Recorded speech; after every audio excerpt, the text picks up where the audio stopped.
امام سفیان ثوری رضی اللہ تعالیٰ عنہ فرماتے ہیں اپنی تجوریوں سے مال نکال کر بازاروں میں لگاؤ، تجوریوں میں مال رکھنے کی بجائے مارکیٹ میں لگاؤ، کیونکہ آدمی مالدار نہیں ہوگا تو زکوٰۃ کیسے دے گا، مالدار نہیں ہوگا تو مسجدیں کیسے بنے گی۔ کبھی کبھی لوگ مالداروں کی اتنی مذمت کرتے ہیں کہ ایسا لگتا ہے کہ انسان کو صرف 2 چادروں پہ زندگی گزارنا چاہیے۔ ایسا نہیں ہے۔ آپ سے میں عرض کرنا چاہتا ہوں، اگر بلال حبشی جیسی ہستی نے مال کی قلت کی وجہ سے عشق مصطفیٰ کی بنیاد پر اگر جنت کا مژدہ سنا ہے، تو عثمان غنی جیسے مالدار نے اپنے مال کی بنیاد پر رسول اللہ سے 2 مرتبہ جنت خریدنے کا شرف حاصل کیا ہے۔ اور یہ بھی شان مصطفیٰ ہے، غریب کو بھیک میں جنت دی اور مالدار کو بیچ کر جنت دی، اور بتا دیا اللہ اکبر کہ میں صرف بانٹنے والا نہیں ہوں بلکہ بیچنے والا بھی ہوں، اور بیچتا وہی ہے جس کو مالک بنا دیا جاتا ہے۔ تو آقا کو عطا اس طرح کیا گیا کہ خالق کل نے آپ کو مالک کل بنا دیا۔ جہاں بانی عطا کر دے، بھری جنت ہبا کر دے، نبی مختار کل ہے جس کو جو چاہے عطا کر دے، نبی مختار کل ہے جس کو جو چاہے عطا کر دے، اور جہاں میں ان کی چلتی ہے وہ دم میں کیا سے کیا کر دے، زمین کو آسماں کر دے، سریا کو سرا کر دے۔ آؤ غربت کا خاتمہ کیسے ہو، اس پر چند چیزیں۔ نمبر 1، غربت کے خاتمے کی کوشش کرنا ہے، بالخصوص نئی جنریشن کو، نئی نسل کو۔ لوگ کہتے ہیں غربت جب رسول اللہ نے پسند کی تو ہم کیوں غربت سے نکلے؟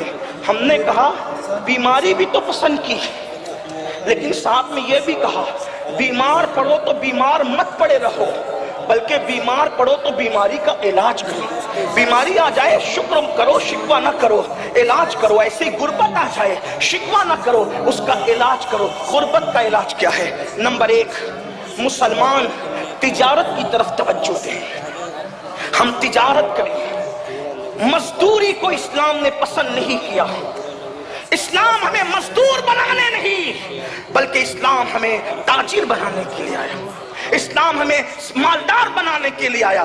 آپ کو نہیں پتا اللہ کے رسول کی محنتوں نے اتنا مالدار کر دیا تھا کہ جب بحرین سے حضرت ابو ہریرہ آئے تو بیت المال کے لیے 7 لاکھ درہم لے کر کے اپنے ساتھ، تو حضرت ابو ہریرہ کو فاروق اعظم نے ہنس کے کہا، ہنس کر کے کہا کہ ان کی طبیعت میں کچھ بھولا پن تھا، تو ہنس کر کے کہا کہ ابو ہریرہ تو کہتا ہے 7 لاکھ درہم لایا ہے تو تجھے گنتی بھی آتی ہے؟ تو آپ نے غصے میں کہا، جذبات کے اندر 1 لاکھ 1 لاکھ 1 لاکھ 1 لاکھ 1 لاکھ 1 لاکھ 1 لاکھ بتا کتنا ہوا؟ تو کہا 7 ہوا، تو کہا اتنا ہی لایا۔ ابو ہریرہ جیسی ہستی۔ اس کے بعد فاروق اعظم نے اس کے بعد اللہ اکبر شہریوں کو پینشن کا سسٹم شروع کیا، وظیفے کا سسٹم شروع کیا۔ یہ آج یورپ کے اندر لوگوں کو وظیفے دیے جاتے ہیں، یہ کسی کی اپنی ذاتی کمال کی بات نہیں ہے۔ اگر شہروں میں وظیفے تقسیم ہوتے ہیں تو اس میں سب سے پہلے شروع کرنے والی ہستی عمر ابن خطاب کی ہستی ہے۔ ایک بات اور مجھے یہاں بڑی خوبصورت یاد آئی، جب وظیفے تقسیم ہونے لگے تو آپ نے ذمہ داری دی چند اصحاب کو کہ لسٹ بناؤ تاکہ مرتبے کے مطابق لوگوں کو وظیفہ دیا جائے۔ تو لوگوں نے پہلے بدری پھر احد کے اسی طریقے سے ترتیب وار جو ہے وہ بنایا۔ فاروق اعظم نے دیکھ کے کہا یہ لسٹ نہیں ہے، کہ پھر فرمایا اوپر ان کا نام لکھو جو رسول اللہ کے خاندان کے سب سے زیادہ قریب ہے۔ پہلے اہل بیت کے نام لکھوائے اور فرمایا جس کا رشتہ نبی سے جتنا قریب ہے اس کو اتنا زیادہ حصہ دیا جائے گا، اور ازواج مطہرات کو سابقون الاولون مجاہدین کے برابر وظیفہ عطا کر کے بتایا کہ صحابہ وہ تھے جن کے دلوں میں اہل بیت سے نفرت نہیں تھی، بلکہ صحابہ تو تھے وہ جنہوں نے سب سے زیادہ اہل بیت سے محبت کی ہے، اور اہل بیت سے جتنی محبت اصحاب مصطفیٰ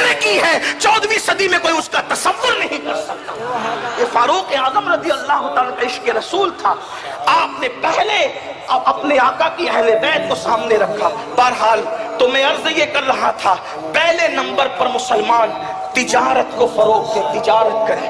اگر چنے ہی بیچنے پڑے ہیں یہ بھی تجارت ہے، چنے ہی بیچنے پڑے، بلکہ یہاں تک اللہ اکبر، اگر کسی کو مارکیٹ میں ذلت کی جگہ کھڑے رہنا پڑے تو اللہ کے رسول علیہ السلام فرماتے ہیں کہ جو رزق حلال کے لیے ذلت کی جگہ کھڑا رہے گا اللہ تبارک و تعالیٰ اس کو آخرت کی عزتوں سے نوازے گا۔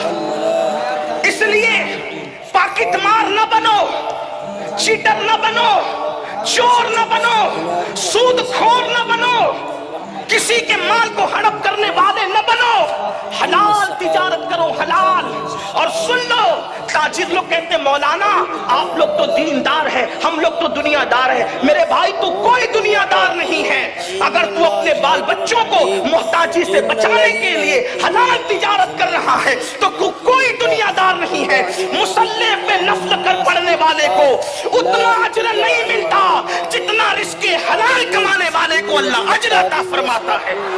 امام غزالی لکھتے ہیں کہ جب کوئی بندہ تھک کر اپنے گھر پہ واپس آتا ہے حلال روزی کما کر تو اس کے پسینے کی وجہ سے اللہ اس کے تھکن کی بنیاد پر اس کے گناہوں کی مغفرت فرما دیتا ہے۔